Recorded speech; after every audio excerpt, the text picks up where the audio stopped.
अगर आपके शरीर की सिर्फ एक सेल बगावत कर दे तो वही सेल आपको कैंसर दे सकती है। लेकिन कैसे, आओ समझे। लेकिन उससे पहले नॉर्मल सेल और कैंसर सेल के बीच डिफरेंस को क्लियर कर लेते हैं। नॉर्मल सेल में कंट्रोल्ड सेल डिवीजन होता है और कॉन्टैक्ट इनहिबिन का गुण पाया जाता है, लेकिन कैंसरस सेल में अनकंट्रोल सेल डिवीजन होता है और कॉन्टैक्ट इनहिबिन का गुण भी नहीं पाया जाता। अब ये कॉन्टैक्ट इनहिबिन क्या होता है? कॉन्टैक्ट इनहिबिन में एक नॉर्मल सेल होती है, वो तब तक ग्रोथ करती है जब तक कि दूसरी सेल उसके कांटेक्ट में नहीं आए। जैसे ही एक सेल दूसरी सेल के कांटेक्ट में आती है तो सेल की ग्रोथ रुक जाती है।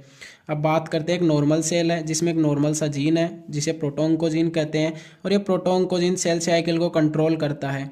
लेकिन इसमें म्यूटेशन आता है किसकी वजह से? कार्सिनोजेंस की वजह से। ये डिफरेंट टाइप के होते हैं। अब कार्सिनोजेंस क्या होते हैं? कार्सिनोजेंस ऐसे सब्सटेंस होते हैं जो कैंसर को प्रोड्यूस करते हैं।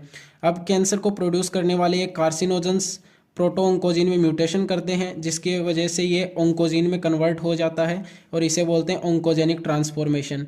अब ऑन्कोजेनिक ट्रांसफॉर्मेशन के बाद अनकंट्रोल सेल डिवीजन स्टार्ट हो जाता है। जब अनकंट्रोल सेल डिवीजन स्टार्ट होता है तब एक सेल जो है कंटिन्यूस ग्रोथ करना शुरू कर देती है। एक कैप्सूल के अंदर कंटिन्यूस ग्रोथ हो रही है तो इसे बोलते हैं कैप्सूलेटेड बिनाइन ट्यूमर। अब ये छोटी छोटी नियोप्लास्टिक सेल्स होती है इस कैप्सूल के अंदर। ये नियोप्लास्टिक सेल्स एंजियोजेनेसिस फैक्टर को रिलीज करती है, जिससे कि number of blood vessels increase हो जाती है अराउंड ट्यूमर। ट्यूमर के चारों ओर ब्लड वेसल्स इंक्रीज हो जाती है, जिससे इनको ब्लड भी ज़्यादा मिलेगा, ऑक्सीजन भी ज़्यादा मिलेगी, न्यूट्रिएंट्स भी ज़्यादा मिलेगी। वहीं एक नॉर्मल सेल है, उसके पास न्यूट्रिएंट्स की कमी हो जाएगी जिससे उनकी डेथ हो जाएगी। अब बात करते हैं मैलिग्नेंट ट्यूमर और मेटास्टेसिस की।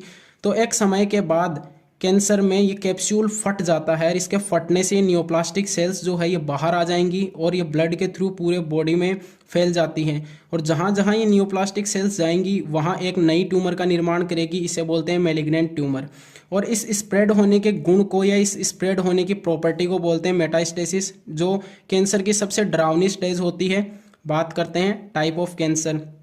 3 प्रकार के होते हैं: कार्सिनोमा, सार्कोमा, ल्यूकेमिया जिसे ब्लड कैंसर भी कहते हैं। सबसे ज़्यादा होने वाला कार्सिनोमा है, 85% यही होता है। एक्टोडर्मल और एंडोडर्मल में ट्यूमर का निर्माण हो जाता है।